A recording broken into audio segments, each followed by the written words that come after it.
Dessert item পছন্দ করেন না এরকম মানুষ খুঁজে পাওয়া যাবে না। আর আমার মতো যদি হয়ে থাকেন যে মিষ্টি লাভার, তাইলে তো কথাই নাই। হ্যালো এভরিওয়ান, আসসালামু আলাইকুম। আশা করি সবাই অনেক ভালো আছেন। আজকে আরেকটা রেসিপি আপনাদের সাথে শেয়ার করব। কয়েকদিন আগেও বানাইছিলাম, সবাই খুবই পছন্দ করছে। প্রথমেই দুধটা অনেকটা টাইম জাল দিয়ে তারপর একটু ঘন করে নিছি। এইটা একদম খাঁটি গরুর দুধ, দেখেন উপরে কত মোটা একটা সর পড়ছে। আমি সরটা উঠায় রাখছি। এরপর দুধের মধ্যে দিয়ে দিব কিশমিশ আর বাদাম। বাদাম আর কিশমিশগুলো আমি একটু ছোট ছোট করে কেটে নিচ্ছি। তারপরে দিয়ে দিব গুঁড়া দুধ। বেশ অনেকটা গুঁড়া দুধ দিছি। আমি মূলত এটা দিয়ে ক্ষীর বানাবো। এরপরে দিয়ে দিব দুটো এলাচ। এলাচটা আগে দিলেই ভালো হতো, আমার মনে ছিল না, তাই পরে দিলাম। ক্ষীরটা একটু ঘন করার জন্য আমি 2 চা চামচ কর্নফ্লাওয়ার একটা বাটিতে পানিতে গুলে তারপর দিয়ে দিব। ক্ষীরটা যখন মোটামুটি ঘন হবে তখন কয়েক চামচ ক্ষীর আমি তুলে আলাদা করে রেখে দিব। এটা পরে কাজে লাগবে, তাই আমি রেখে দিলাম। এরপরে উঠিয়ে রাখা সরটা পেস্ট করে দুধের মধ্যে দিয়ে দিলাম। ক্ষীরটা হয়ে গেলে আমি চুলাটা অফ করে দেব, কারণ ঠান্ডা হয়ে গেলে এটা আর একটু বেশি ঘন হয়ে যাবে।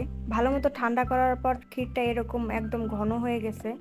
এরপরে আমি অল টাইমের পাউরুটি নিলাম। অল টাইমের এই প্যাকেটের পাউরুটিগুলো অনেক নরম হয়, অন্যান্য পাউরুটি দিয়েও হয়, তবে এই রুটিগুলো একটু নরম বেশি হয়, আর নরম রুটি দিয়ে ভালো হয়। পাউরুটির সাইডগুলো আমি কেটে নিব। পাউরুটির এই সাইডগুলো অনেকেই খেতে চায় না, আর এভাবে কেটে রাখলে তো আরও খাবে না, তাই এগুলো দিয়ে আমি অন্য কিছু একটা বানাবো, সেটা ভিডিও লাস্টে দেখাবো। এরপরে পাউরুটিগুলো বেলুন দিয়ে একটু চেপে চেপে দিব। এতে করে পাউরুটি রোল করার সময় ছিঁড়বেও না আর ভাঙবেও না। পাউরুটির মাঝে ক্ষীর দিয়ে রোল শেপে বানিয়ে নিব। একই রকম করে রোল করে আমি সবকটা বানিয়ে নেব। অনেকেই অনেকভাবে বানায়, কিন্তু আমার মতো কেউ বানিয়েছে কিনা আমার জানা নাই। যেহেতু ক্ষীর দিয়ে করা, আর এটা কিন্তু খেতে অনেক মজা হয়, আপনারাও বানিয়ে খেতে পারেন। প্রথমবার বানানোর পরে সবার অনেক ভাল লাগছে, তাই আবদারে আমি আবার বানালাম। আমার সবগুলা রোল বানানো শেষ। এর নাম কি দিব আমি নিজেও জানি না। কি নাম দিব আপনারাই বলেন তো, ক্ষীর পাউরুটি দিব নাকি রোল পাউরুটি নাম দিব? রোলগুলোর উপরে দিয়ে দিব আগে থেকে উঠিয়ে রাখা অল্প ঘন ক্ষীরটা। তার উপরে দিয়ে দিব একটু লিকুইড দুধ। এটা দেওয়ার কারণে পাউরুটিটা নরম হবে আর খেতেও অনেক ভাল লাগবে। ডেকোরেশনের জন্য উপরে চামচ দিয়ে একটু ক্ষীর দিয়ে দিলাম। হয়ে গেল আমার পাউরুটির ক্ষীর রোল। এই তো আমি নাম পেয়ে গেছি। দেখতেও অনেক সুন্দর হয়েছে আর খেতেও অনেক মজা হয়েছে।